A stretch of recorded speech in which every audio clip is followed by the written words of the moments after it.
Good evening and welcome back to another episode of LTV News.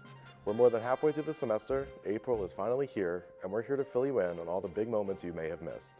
With our 11th episode, we've got many exciting updates to share with you tonight. We'll dive into the thrilling world of Wrestlemania 40, bring you the latest developments following the devastating earthquake in Taiwan, and provide an update on the recent collapse of a bridge in Baltimore. Stay tuned as we unravel these stories and keep you informed on all the world's latest. And for all the latest updates on and beyond campus, we'll bring you on to the remarkable tale of a dog who saved his owner's life, the brave actions of a bus driver who saved kids from an explosion, and the latest developments following the major protests that occurred on the Interstate 676. All that and more right here on LaSalle TV News.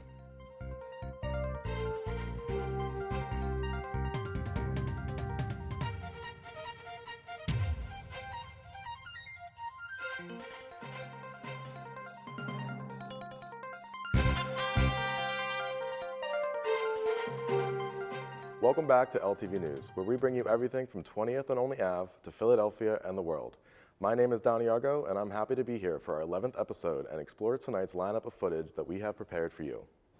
And I'm Yacky. You're watching LTV News, LaSalle TV top spot for all the LaSalle and Philadelphia related info and events.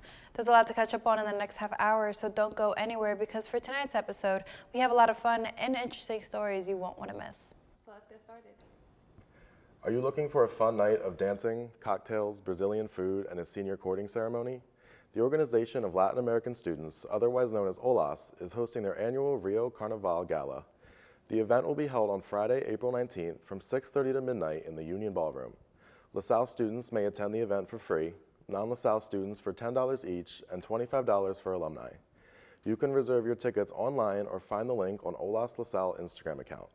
So don't forget to stop by and end the semester with a bang. If you haven't been to one yet, OLAS never fails to throw an amazing event, so you won't want to miss it.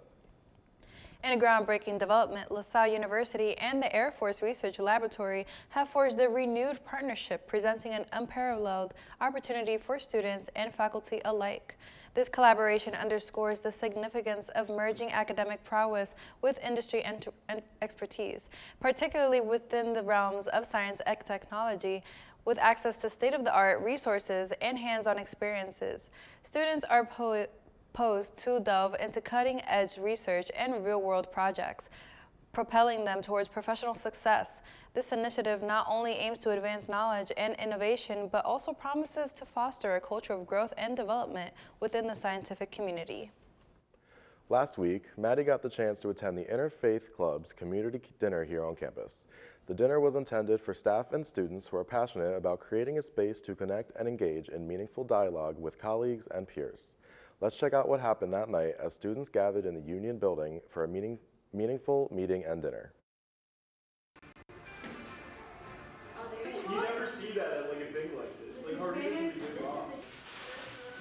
This is a great fun. Yeah, so we basically meet every other week, and we've been planning this event for a while. So this is our first big event.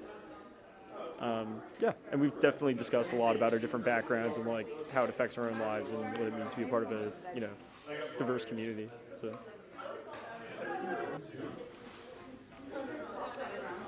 the purpose is to have a dialogue between people of different religious backgrounds and discuss that. It's just to bring people together throughout the school and have a discussion surrounding our different backgrounds and to bond over that.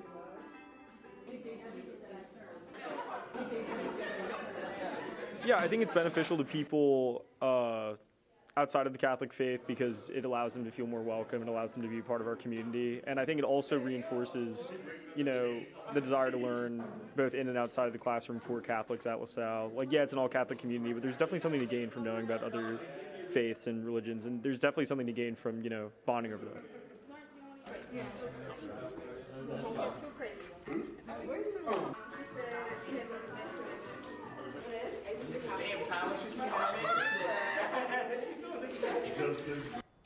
Keep a lookout for these upcoming campus events where we celebrate LaSalle's Mission and Heritage Week.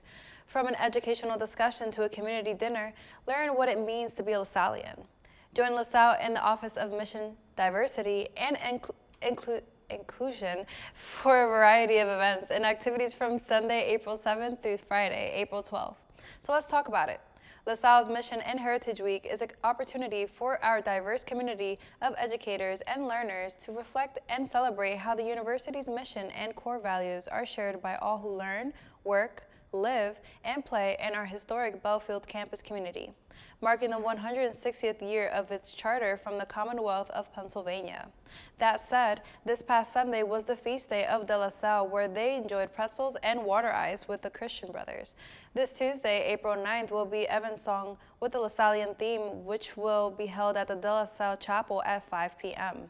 Up next, we have our Climate Action Exploring the Climate Crisis in Our Community event, which will be this Wednesday, April 10th. This event will be highlighting local and regional climate change manifestations, the intersection of faith, social justice, and science, and overall educate individuals on how they can become involved with helping our world improve. Afterwards, we have our community dinner. This will give you the chance to enjoy an evening of dinner and refreshments with the campus community. And lastly, we have our What Makes a LaSallian event starring Brother Carlos Gomez, who will speak about LaSallian higher education in the union's Dunleavy room. This presentation invites us to pause and re-engage with what we are about in our educational ministries. With this awesome list of events, keep your planners open.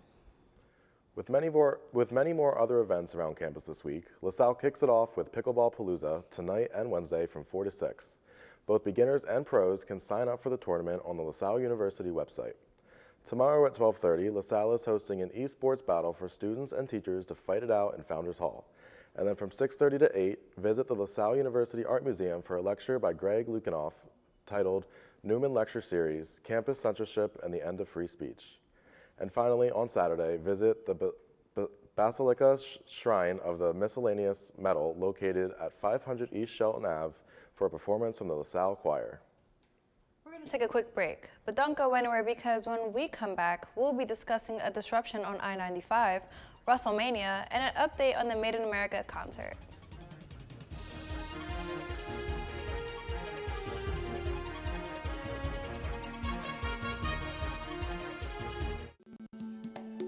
As birthplace to the first volunteer fire companies, Philadelphia is home to one of the nation's premier fire museums.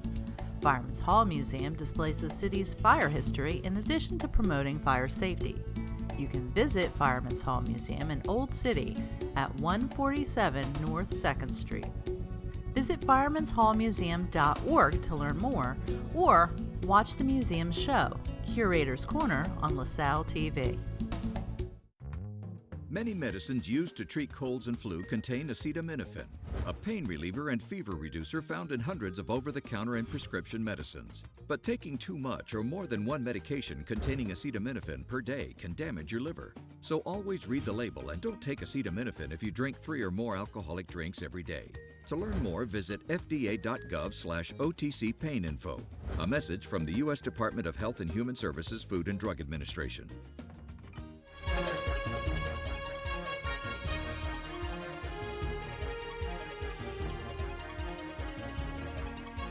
Welcome back. In Philadelphia, a significant traffic disruption on I-95 due to a truck colliding with an overhead railroad bridge. This collision occurred on the northbound lanes of I-95, prompting the closure of this major artery and causing widespread traffic congestion in the area. The incident likely led to immediate chaos as authorities rushed to the scene to assess the situation and ensure the safety of all involved.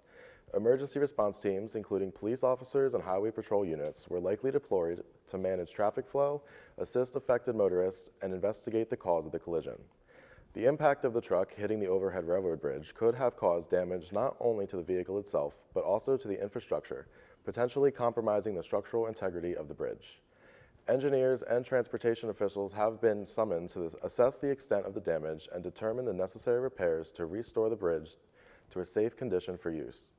As a result of the closure of the northbound lanes of I-95, commuters and travelers relying on this route would have experienced significant delays and disruptions to their plans. Traffic would have been diverted onto alternative routes, leading the congestion on secondary roads and highways in the vicinity. News outlets, including Fox News, would have provided ongoing coverage of the incident, updating the public on the status of the road closure, traffic conditions, and any developments related to the collision. Information regarding detours, travel advisories, and estimated reopening times would have been disseminated to help motorists navigate the situation and plan their journeys accordingly. Get ready, wrestling fans, because Wrestlemania is heading to Philadelphia on April 6th and 7th, 2024, and is shaping up to be a showstopper. WWE is leaving the stone unturned to ensure this year's event in the city of brotherly love goes down in history as one of the greatest. The lineup is stacked with big names like Dwayne "The Rock" Johnson, Logan Paul, Roman Reigns, Cody Rhodes, gearing up to electrify the ring at Lincoln Financial Field. This isn't your average one-night affair. WrestleMania spans to 2 action-packed days, making it an extravaganza not to be missed. But before the main event kicks off, there's a whole array of wrestling-themed events to get fans hyped up. From heart-stopping matches to interactive fan experiences in the WWE world, there's something for everyone. Whether you're a die-hard fan or just curious, WrestleMania promises an unforgettable weekend filled with thrills and excitement. So mark your calendars and get ready to witness history in the making. Philadelphia police are on the search for 2 masked men who robbed an AT&T store of nearly $25,000 in iPhones. Security footage shows the men entering the Northeast Philly AT&T off Academy Road at around 7:50 p.m. last Tuesday. Simulating a gun and demanding merchandise, they wore surgical masks and were last seen fleeing in a white SUV eastbound on Solaria Road at the south end of the shopping plaza. Suspect 1 was described as wearing a black hooded sweatshirt, black pants, and gray sneakers, while Suspect 2 was described as wearing a black hooded sweatshirt with a white emblem on the chest and black pants. Currently, no arrests have been made as the investigation continues. It has been announced that the Made in America in Philadelphia has been canceled for the 2nd year straight, as organizers claim that they're re-imaging the music festival. According to a message on its website and social media accounts, since its inception, this groundbreaking festival has celebrated music and community, from creating a space for fans to connect, to uplifting local small businesses and shining a light on important causes. Made in America's website reads, "It has strived for accessibility, eliminating barriers through affordable tickets and location. The music festival was canceled in 2023 for what organizers claimed were severe circumstances outside of production control. SZA and Lizzo were named headliners for last year's festival. Organizers never announced the 2024 lineup. Made in America was launched in 2012 by Jay-Z's company Roc Nation. It was held annually on the Benjamin Franklin Parkway, except for 2020 when the COVID-19 pandemic postponed the festival. Artists such as Beyonce, 9 Inch Nails, Kanye West, The National, J. Cole, Pharrell Williams, John Mayer, Kings of Leon, The Weeknd, Kendrick Lamar, Post Malone, Nicki Minaj, Justin Bieber, Cardi B, and Travis Scott are among the artists who previously performed at Made in America. This event was held during Labor Day weekend on the Parkway in 2014. It was held in both Philadelphia and Los Angeles, but returned to the city of brotherly love in 2015. In a new report, dozens of people apprehended in the aftermath of a significant demonstration that momentarily halted traffic on Philadelphia Interstate over the weekend. Philadelphia law enforcement swiftly responded to a report near 4 p.m. on Saturday as a mass gathering from the Party of Socialism and Liberation surged onto the Interstate 676 westbound, causing significant traffic disruption. Reports indicate approximately 350 individuals took part in the demonstration, while most protesters later marched through Center City. A faction chose to remain on the highway, leading to temporary traffic detours in both directions. State police confirmed that the detainment of 67 individuals transported to police barracks for processing and released with summons to appear on charges of disorderly conduct. In a parallel action, city police apprehended and cited at least 2 individuals on site. Philadelphia area men, each of whom spent decades in prison, had their convictions vacated in court last Thursday due to a recent evidence that their DNA had been absent from the scene of the murder of an elderly woman more than 25 years ago. Sam Gratzy, Derek Chappell, and Morton Johnson have consistently claimed their innocence in the 1997 murder of Henrietta Nickens, a 70-year-old woman who was beaten to death and sexually assaulted in her Delaware County, Pennsylvania apartment. The men were sentenced to life in prison and had been incarcerated for approximately 25 years, according to attorneys. That said, Paul Castarillo, Grassy's attorney and legal director of the nonprofit, told ABC News The state didn't answer any evidence in opposition to our DNA evidence and our crime scene reconstruction expert. Up until today, that hasn't been the course that they have been taking. They opposed the evidence behind their innocence and were rejected in every way. Chappell was 15 years old when he was arrested. Johnson was 18 and Grassley was 21. According to their lawyers, all men are now in their 40s. 50-year-old Richard McIlwee, who had a history in drug abuse, according to Potkin, Chester police, who had detained McIlwee on drug charges, interrogated him for hours until he eventually gave them a confession. According to Potkin, McIlwee testified that he was on the lookout while the three co-defendants entered the apartment of Rob Nickens. According to Castaria, prosecutors originally said that the defendants sexually assaulted Nickens, but none of their DNA matched the DNA found at the crime scene, nor was the 4 defendants' DNA found anywhere at the scene, according to Castaria.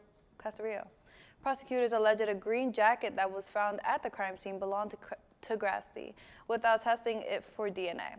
According to Castaria, years later, the jacket was tested for DNA and did not match the sample of any of the defendants, but it did match the DNA on the victim's body.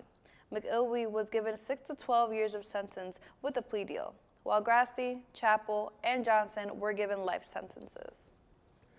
In a significant development, the University of Pennsylvania, the City of Philadelphia, and the Wharton School of Business have joined forces to launch a groundbreaking nonprofit initiative. This unprecedented partnership aims to address social issues and drive positive change within the community. The vision behind the collaboration is to create a holistic approach to tackling complex social challenges, ranging from economic inequality to environmental sustainability. Students, faculty, and local leaders will leverage their unique perspectives and expertise to design innovative solutions and implement meaningful projects. This initiative represents a pivotal movement for the quest of social justice and inclusion, marking a new era of collaboration and new impact-driven action. Before we continue, we're going to take one more short break. But don't go anywhere, because coming up, we have some natural and tragic disasters around the world, a life-saving bus driver, and a loyal pup that protected and saved his owner from dying.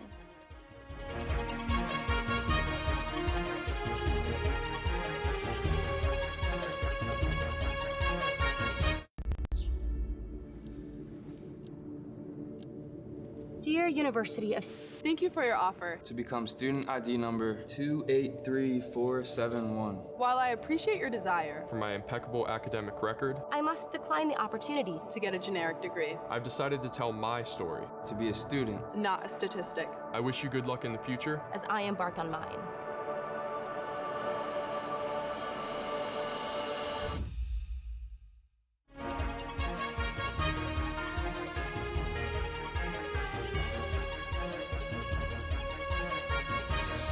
Welcome back. Refugees are receiving free rock climbing lessons in the United Kingdom to cope with the detrimental effects of displacement and asylum seeking. The program, titled Refugees Rock, is a free climbing club at the Climbing Hangar in Liverpool, and is open to people fleeing war, persecution, and exploitation. Club members can challenge themselves physically and mentally as they tackle multi-level wall courses. The program is the result of efforts of the British Red Cross as well as the Action Asylum Initiative, and is operated by National Coordinator Emma Leeper.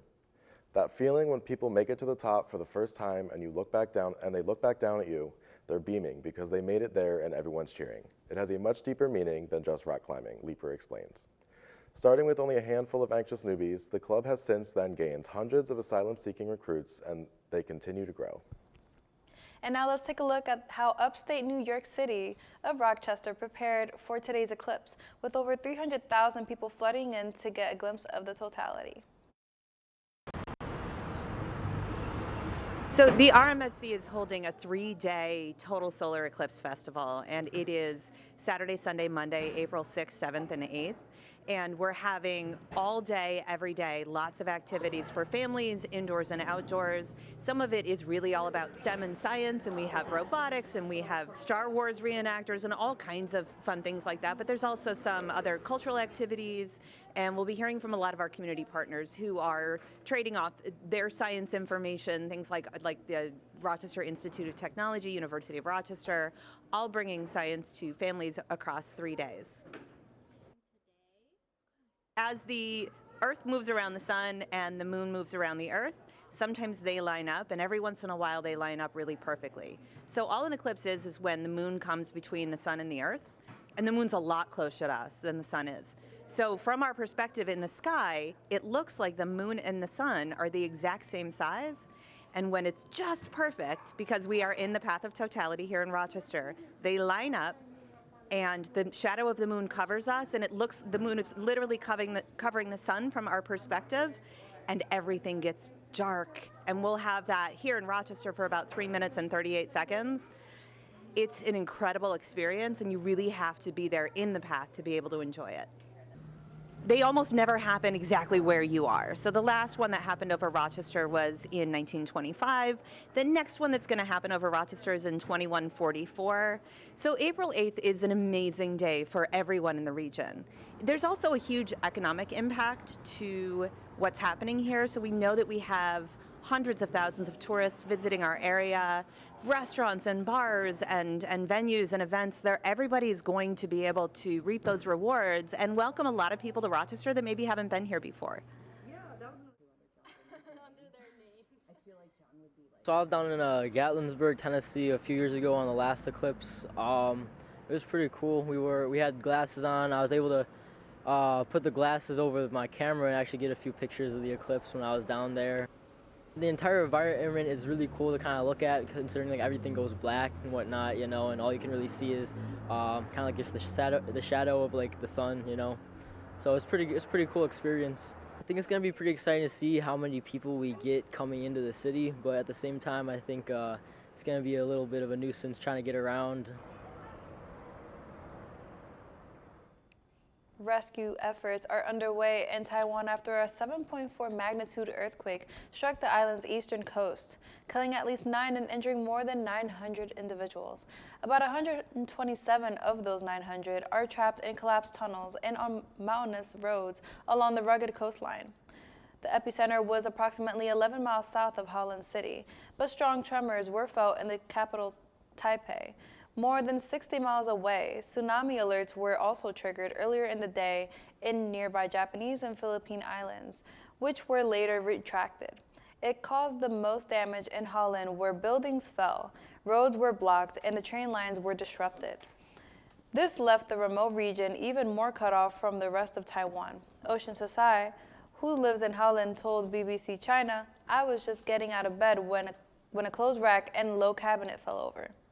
It kept getting stronger and I started worrying about our belongings at home. Fortunately, apart from the motorcycle tipping over, the damage was minimal." But social media was soon filled with the extraordinary footage of landslides along the coast. They tumbled down the mountains, making huge clouds billow up from the sea as they crashed into it. This is the strongest quake to hit Taiwan in 25 years.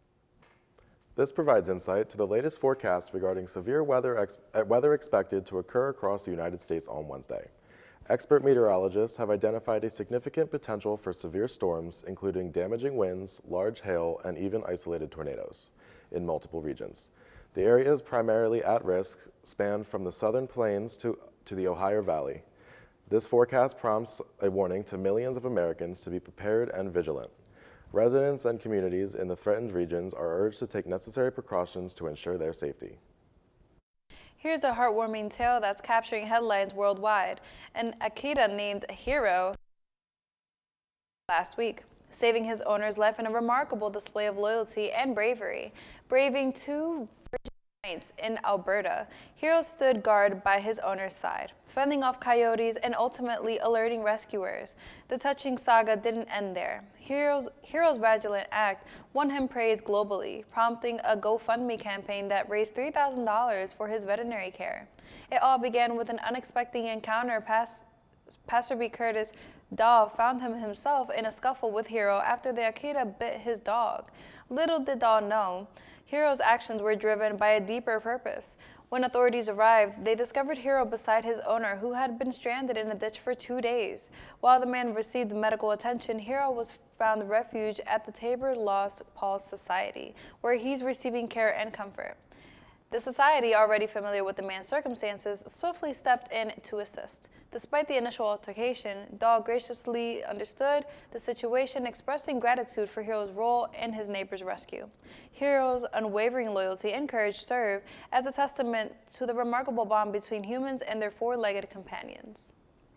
Recovery efforts at the fallen Baltimore Bridge are being further complicated by a natural gas line running along the harbor floor.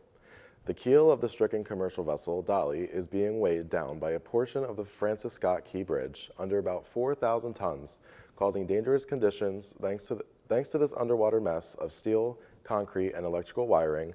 Cleanup and reconstruction efforts may take longer than they initially predicted. The natural gas line is also complicating efforts thanks to its high pressure, which authorities say have been reduced, and it is no longer in danger of rupturing. The ship will continue to be stabilized under actual cleanup can be commenced. In a different part of Kenya's sprawling capital city of Nairobi, young kids' passions have turned to an unlikely sport of fencing. Even though the Tesora Fencing Club sometimes struggles to keep equipment stocked, Africa News reports that it's making a huge impact in the community. They are keeping kids of the city busy and even sending some of them to nationals. The club was founded in Embu when Yacky, a former gangster turned athlete and eventually coach for the Kenyan national fencing team, where the club members routinely hold bouts in the street. Several of the kids agree that the club keeps them busy and eats up the hours outside of school and housework. All students enjoy their time fencing, and despite what other kids may be doing around them, they are using their time wisely and learning the sport of fencing to keep themselves busy and happy. School bus driver Kia Rosive rescued a group of children when her bus caught on fire, and it wasn't until just after she got the last child off the bus that the front of the vehicle exploded. The event started when Rosive had around 7 stops left in her route to bring these New Orleans children to Lafayette Academy. She noticed her bus was losing power and it started to smoke. After pulling over, one of the students alerted the bus driver that a fire had started under the bus. She led every child aged kindergarten through 8th grade through the front door and onto the street. After everyone was at a safe distance, she double-checked to make sure no one was still inside, shut off the engine, and then left the bus, only just in time.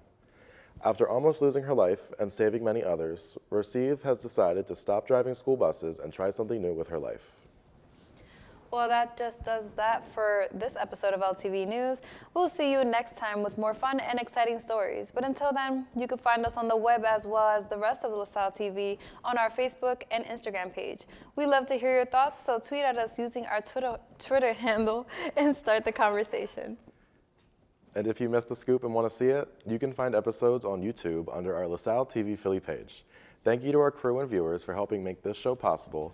We look forward to our last episode of the season. So see you soon. But for now, I'm Donny Argo. And I'm Yacky Reyes. Don't forget to tune in next time for more fun stories. But until then, thanks for watching LTV News, where the action never stops.